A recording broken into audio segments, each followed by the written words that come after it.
नवंबर 2020 में छत्तीसगढ़ को नया राज्य बने 20 साल पूरे हो गए, लेकिन इन 20 सालों में आज भी छत्तीसगढ़ से नक्सलवाद का दंश नहीं मिट पाया है। आज भी छत्तीसगढ़ के 1 दर्जन से ज्यादा जिले नक्सलवाद से प्रभावित हैं। इस बीच छत्तीसगढ़ के मुख्यमंत्री भूपेश बघेल ने नक्सलवाद के खात्मे को लेकर गृह मंत्री अमित शाह को चिट्ठी लिखी है, जिसमें सीएम ने सुझाव दिया है कि बस्तर संभाग में रोजगार के अवसर बढ़ाए जाएं, बस्तर के स्टील प्लांटों को 30% छूट पर लौह अयस्क दे।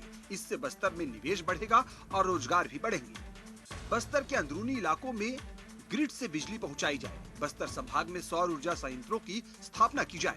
लघु वनोपज वन औषधियों के लिए बाजार मुहैया कराएं। बस्तर के 7 आकांक्षी जिलों को हर साल 50-50 करोड़ की राशि मिले। इंद्रावती नदी पर प्रस्तावित बोध घाट सिंचाई परियोजना के काम को आगे बढ़ाया जाए।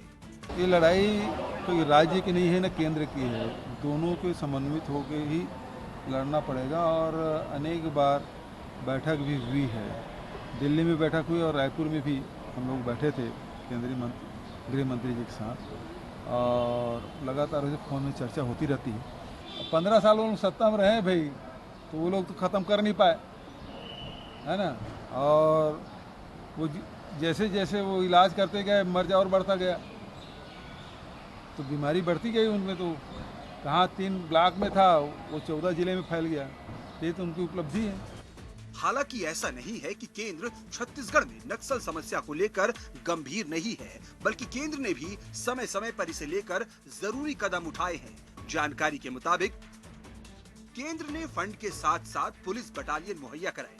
2014 से 17 के दौरान छत्तीसगढ़ को केंद्र से 224.63 करोड़ रुपए की राशि मिली। 2017 से 20 के दौरान छत्तीसगढ़ को 706.78 करोड़ की राशि केंद्र से मिली। पिछले 4 साल में 15 से 20 सीआरपीएफ और रिजर्व बटालियन के कैंप छत्तीसगढ़ में लगे। 2018 में केंद्र ने अतिरिक्त सीआरपीएफ जवानों की तैनाती को मंजूरी दी। अर्धसैनिक बलों की करीब 33 बटालियन इस समय छत्तीसगढ़ में नक्सलियों से मोर्चा ले रही है। एक बटालियन में 1000 अर्धसैनिक बलों के जवान होते हैं। वहीं 2021 में बस्तर संभाग में सेना भर्ती रैली भी आयोजित कर सकती है। उधर गृह मंत्री अमित शाह को सीएम भूपेश बघेल की चिट्ठी पर प्रदेश बीजेपी ने भूपेश सरकार को ही कटघरे में खड़ा किया है। नक्सलवाद बढ़ रहा है बस्तर के अंदर में, उस पर लगाम लगाने की जरूरत है, वहाँ व्यवस्था कायम करने की जरूरत है, वहाँ के नौयुवकों की पूछ परख की जरूरत है। वापस जगदलपुर तक के घुस गए, तो इस और सब दिशा में आप केवल मांग कर रहे हैं, व्यवस्था क्या कर रहे हैं।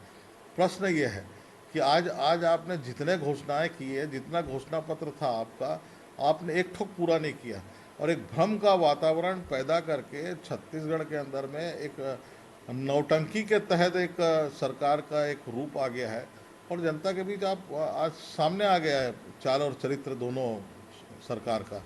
उधर छत्तीसगढ़ में नक्सल समस्या को लेकर प्रदेश की राज्यपाल अनुसुईया उइके ने भी चिंता जाहिर की है।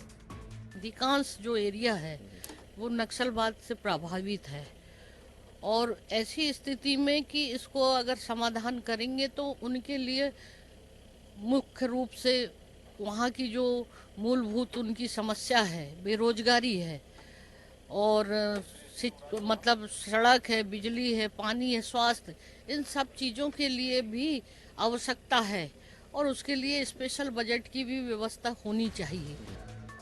बहरहाल छत्तीसगढ़ में चाहे रमन सरकार रही हो या मौजूदा भूपेश सरकार, नक्सल समस्या हर सरकार के लिए सिरदर्द रही है। लेकिन मौजूदा सरकार की बात करें तो नक्सलवाद के खिलाफ अभी तक कोई ठोस रोड मैप सामने नहीं आ पाया है।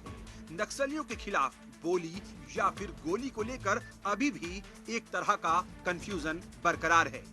छत्तीसगढ़ के मुख्यमंत्री भूपेश बघेल ने केंद्रीय गृह मंत्री अमित शाह को पत्र लिखकर नक्सलवाद खत्म करने के लिए 5 सुझाव दिए हैं। हालांकि भारतीय जनता पार्टी ने निशाना साधा है और साफ कहा है कि केवल मांगने के अलावा मुख्यमंत्री भूपेश बघेल ने आज तक कुछ किया नहीं। लेकिन एक बात बिल्कुल तय है, केवल गोली के सहारे नक्सलिज्म खत्म नहीं हो सकता। रोजगार के साधन उस इलाके में आपको बढ़ाने होंगे। न्यूज़ स्टेट के लिए वीडियो जर्नलिस्ट राघव पांडे के साथ रायपुर से आदित्य नामदेव।